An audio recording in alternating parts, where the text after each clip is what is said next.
Video, we're going to become better editors by looking at bad edits. What makes a bad edit? Thankfully, we have all sorts of great public domain B-movie footage to look at to help us to find some not quite great edits. Now again, the theme of the day here is that we need to tell good stories. And in order to tell good stories, we need to be descriptive. I'm going to first look at the what the clip from the Chapter 5 folder. Now, my email address is Linda, L-Y-N-D-A, at chadperkins.net. Linda at chadperkins.net. If any of you can help me figure out what in the world is happening in this clip that I'm about to show you, please email me and fill me in. What we're going to see in this clip from Ninja Death 3 is the main hero courting and flirting with a girl, and then another scene, and then back to the original scene. It just really doesn't work too well. And this is what I'm talking about when I'm talking about not telling a story effectively. Oh.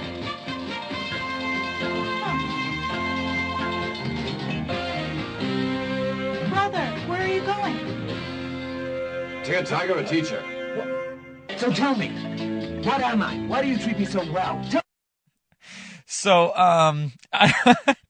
your guess is as good as mine on that one. So we have them flirting,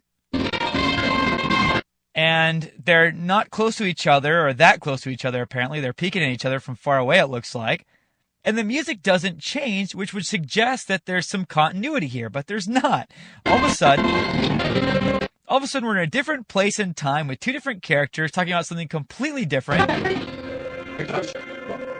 And then all of a sudden, he has her in his arms, and he's shaking her, and he's upset with her, and it just doesn't make any sense. So this is not descriptive. This is not good storytelling. And everything is off here. The scenery is off, and the audio is off, and the edits and the camera work. Everything contributes to telling a bad story. Now, in the last chapter, we talked about different types of edits. Well, one of the famous types of edits is called a jump cut, and that's actually a bad edit. So we're going to look at different types of jump cuts. Jump cuts are basically cuts that just don't make sense, that are a little unnerving to the viewer. And again, this is going to help you tell better stories. I'm going to drag a little jump, this clip, to the timeline here. And this is from Night of the Living Dead. And I'm going to go back to the beginning. What's going to happen here is this guy is going to come and he's going to adjust the TV set. I'm actually going to turn this audio off so I can talk over it and kind of narrate what's going on here. So they're adjusting the TV set, and he says, play with the bunny ears. So he's playing with the rabbit ears, and he goes down, or it looks like he's acting like he's going to go down. I'm going to use the right arrow key here to kind of advance a frame at a time. And then all of a sudden, we see him, and he's down already on the ground. Now, the problem with that is, again, that the audio was continuous. So it gives us a sense that there's this continual scene, and yet from a video point of mind, our eyes tell us that there's a gap, that he was leaning down, and then all of a sudden he just flashes down on the ground. When you're telling good stories, you can't leave things out like that. It'd be kind of like saying Jack and Jill went to get some water and they fell. It's not really telling the whole part of the story. Let's watch that with the audio as well. Incredible as they seem. It's a little bit unnerving because, again, it jumps. That is a jump cut. And this is one type of jump cut where some action was maybe skipped. And this is where you can help as an editor. See, this is the director's job to make sure that there's enough footage so that when you link up the story together, it makes sense. But sometimes directors are human. They miss things. And so it's our job as editors to help them out. How could we have fixed that? Let's say that that's all the video we had to work with. Well, we could have inserted an establishing shot to maybe show the entire room. And we'll talk about establishing shots a little bit later on in this chapter. But we could do some things here and there to make this work. Now, there's another type of jump cut. I'm just going to select this clip and delete this here. And let's bring in the clip Martian Robot and hit the home key. And this type of jump cut is probably even a bigger offender than skipping a little bit of action. In this scene, we're going to see the footage actually move backwards from cut to cut. So in this scene from Santa Claus Conquers the Martians have a robot, and the Martian robot is coming to the North Pole, and he's going to invade Santa's workshop to kidnap Santa Claus. I'm just like with the Ninja Death stuff, folks. I'm not making this up. This is really what's going on in the movie. So the robot made and hired by the Martians that's going to come break down the door here. We're going to see him move forward into the room. Then there's going to be a cut, and the cut is actually going to go backwards, which again, that's called a jump cut. It's very unnerving when you're watching that in a movie. So let's see how that plays out.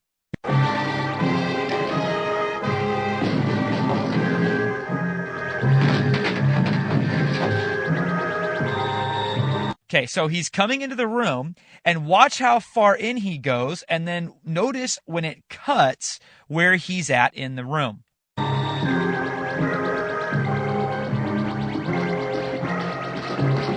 So right before this, at the end of this scene, it looks like he's well into the room. But then as we catch him in the next cut, he's back at the entrance right by the door. Now, because the camera angles were so skewed here, it's not that unnerving of a jump cut. But still, if you're telling a story, you don't want to go back to a point that you'd already covered. Again, using my nursery rhyme analogy, it'd be like saying Jack and Jill went up the hill to fetch a pail of water when they went up the hill they went to get the pail of water. It just doesn't make sense. So you want to tell your stories in a nice linear way. And a general rule of thumb about editing was probably put best by Walter Murch, who was a great editor, and he wrote a book called In the Blink of an Eye.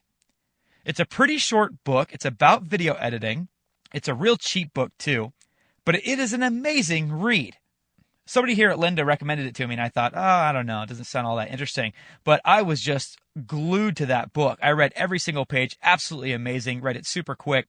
But Walter Murch said that it's kind of like the way bees behave when you edit. And you see, with bees, if you move their beehive very gradually, a little bit at a time, they're okay with that. They could find the hive the next day. And if you move it a really great distance, like a mile or something, they could still find the hive. They know to look that far away. But it's when you move it a little far away, like 10 or 20 feet or something, that they get really disoriented and confused and can't find the hive. And that's the way video editing works. If gradually you want to move somewhere in a shot, you're cool. And if you want to cut to something very big and very different, that's cool. But when you cut to something that's kind of like what you already have, it's very disconcerting for the viewer. Now, one final thing here. I'm going to delete this clip and add getting in card WS3 to my timeline. Another thing you want to be aware of when you're editing is too much dead time. Now, this is just raw footage. This is not an edited clip by any means. But as an editor, look at what you'd want to get out here. Let's play this. And go.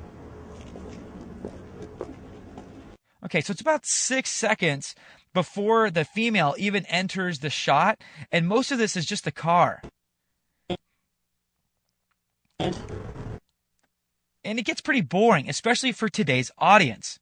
One of the things that you want to do to edit well is to get rid of boring stuff, to get rid of stuff that just seems to kind of drag on.